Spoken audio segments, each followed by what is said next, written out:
Зохиолч дорж зовдын инх болд. Жаргалмаа өгүүлэг. Дэндв юунаас ч болсныг бүүмэд гэнт сэржээ. Гэрт нь жавар хургаж дух зулаарв нь сэрв татна. Хотонд хмалаа ямар нэгэн болсон байх вэ хэмээн чимээрхэн чагнаарах бол нам гүн. Зүүн урд зүгт хүрэн шарынх нь хүүхдэл амьсгал татах нь даавуу цуулах мэт тод сонсогдно. Энд ч гарцаагүй гявнтай мал юм да гэж бодлоо. Гявнтай үхэр ийхүү хөр цасан дээр хэвддэг. Хэвтрийн үзвэл цас нь ногоон туяатай болж хайлмагдсан байдгаа гэж сонинд бичснийг уншаад хүрэн шарынхаа хэвтрийг очиж үзвэл цас нээрэн л ногоон туяатай болчихсон байсансан.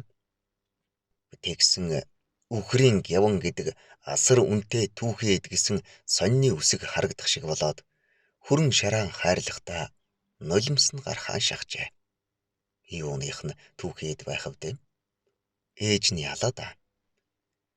Хэдэн жил зов чанлан явснаа хот орж цөснөөсөө чүдэнзний толгойн чинээ 2-3 чулуу авахулсан.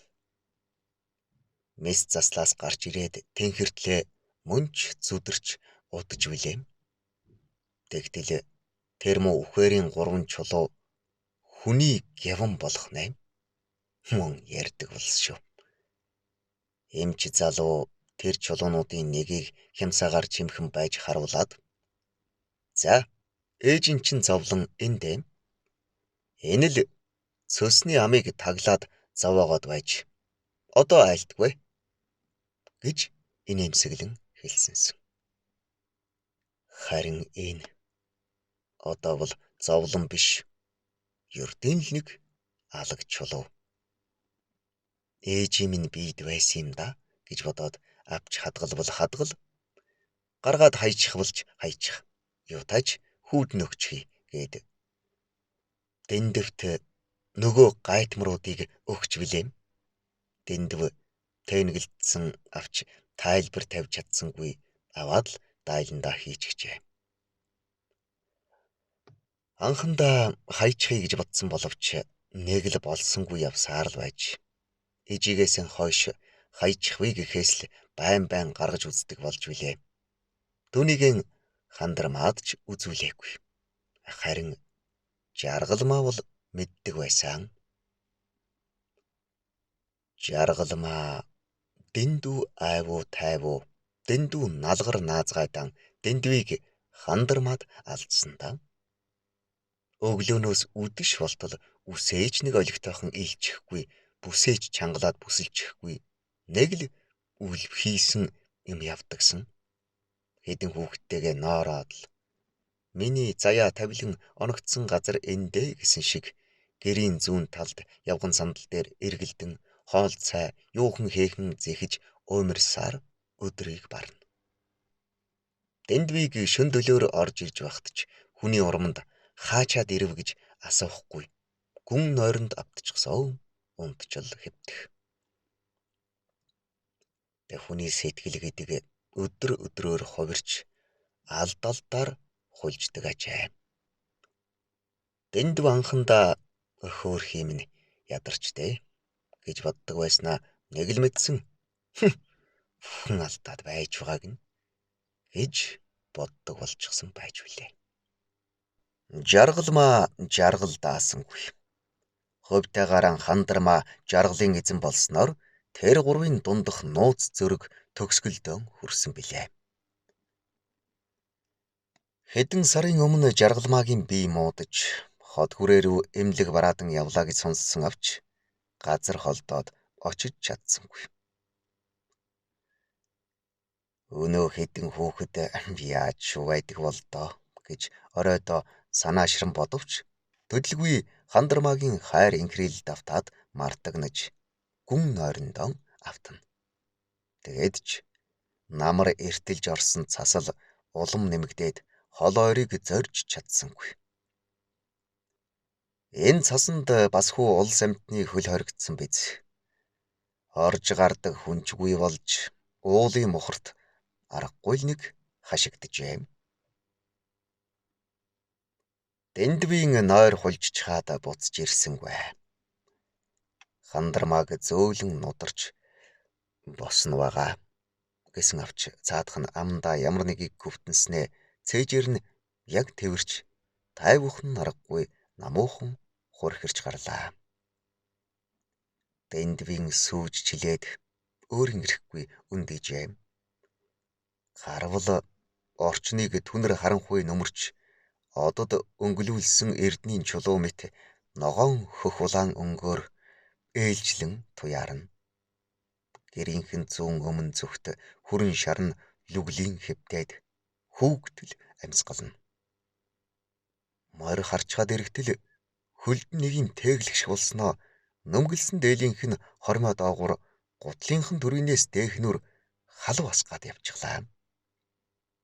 Банхар нь гүүжрээд долоо бололтой ер нь ингэж нялуурдаг байсан юу болох нь вэ? Дэндв банхрыгаа явчих хэмээн зандартал ухсхийн бусгах шиг болжээ. Дэндв гэрийн зүг явтал банхар араас нь нэг л их харамсалтайгаар ширтэх шиг бодогдож хоёр далных нь хооронд халуу дүүгээд явчихв. Битэндв арайч ширвэлчхүүдээ хөөрхийг гэсэн шүү юм бодоод гэртэн оров. Хандармаа унтсаар Дэндв галаан өрдөж цайгаан чанжов. Нэг л мэдсэн гэгээ орж хоймрын авдар дээрх аав ээжи хоёрынх нь зөмбөр жаазтай зургнууд тодроод ирсэн байлаа. Аав нь тэр жил Дэндвийг нэг урамшуулж билээ. Тэр нь сүйттэй юм байгаагүй ч Дэндвийн сэтгэлд мартагдашгүй нандин бодол болж үлдсэн юм. Унгаан барьж байсан зуны ихэнх сарын тэр нэгэн өдөр Дэндв 14 хүрч явлаа. Цас хайлуулж унсан унгадынх нь ороо догшин гэдэг хэлэх юм биш.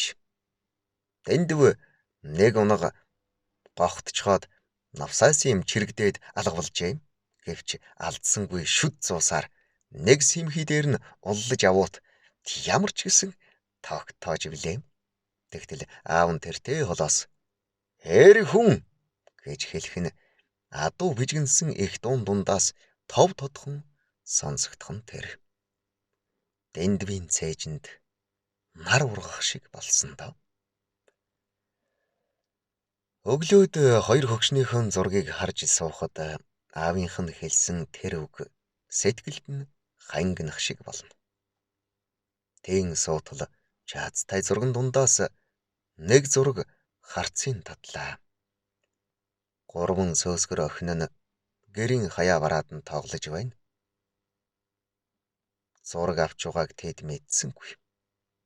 Дундх нь багадаа ааруул өгч байгаа бололтой сарваажээ. Энэ бол дүүгийнх нь хийсэн ажил. Зураг авах дуртай. Хүүхэд эрхлүүлэх нь дэнд ч гэсэн хүн билээ. Энэ зургийг ч гэсэн хэрхэн авсан дүр нь дэндвт харагдах шиг болно. Инээд нь яасан хурч байсан болох. Тэр ер нь тэгдэг хүн. Хүүхэдтэй хүүхэд болж шуугаад дэндвт загнуулсан нь нэн олон. Мөнөөх зургийг хартал хэдэн хүүхэд нь дахиад л бодогдож ер нь ойрын үед нь очиж эргий байц гэж шийдээд хэдэн малдаан өвс тэжээл хайж өгөхөөр гарлаа. Тэгтэл гэрийнх нь хаяанд нэг муу нооройсон гिचий хэвтэж байхан тэрэ. Ямар гэжийн үзээрийн амтэн хаанасаа гараад ирдэг байна гэхээс Дэндвийн цухал хөдөлж "Явчих" гэж зандраад газраас чулуу шүүргчний түр хэсгтэл нөгөө гिचий цаашаа зуларч хэдэн алхам харайсан боловч хачин номхон гөлөрсөн нүдээр ширтээд гинших мэт зөөлөн дуугарав. Дээлэн хөхн залбайтал унжиж нэг нь хөлдөж хагарсан болов уу гэлтэй цус шүүрсэн байхыг хараад гинт өрөвдөж "Эхөр хитөө зовсон амт юм. Юун эрт гүлгэлдэг л үдвэ. Хэдэн гүлгэн осгочихоо юу та? Жаал хоол өгчихвөл салхан болчихдөг юм болов гэсэн ээдрэгцэн бодолдоо тэнэгэлзэн хэсэг зогссноо. Яавал чи яг дүүрсэн хэрэг гэж бодоод оройн хоолны үлдэгдлээс банхрын идүрт хийгээд гичи рүү түлхэлээм. Тэрмэл гичи түүнийг үнэрлсэнчгүй.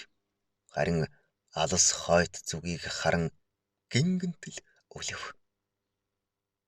Дэндвийн зүрх рүү ёг хийтэл хатгуулах шиг болоод тэр амьтны тухай ямар нэг төсөөлөл төрж өвсний хашаанаас морио гарган имэллэж яаруу давчуу мордтол гичи түүний бодлыг ойлгосон мэт хойд зүгийг барин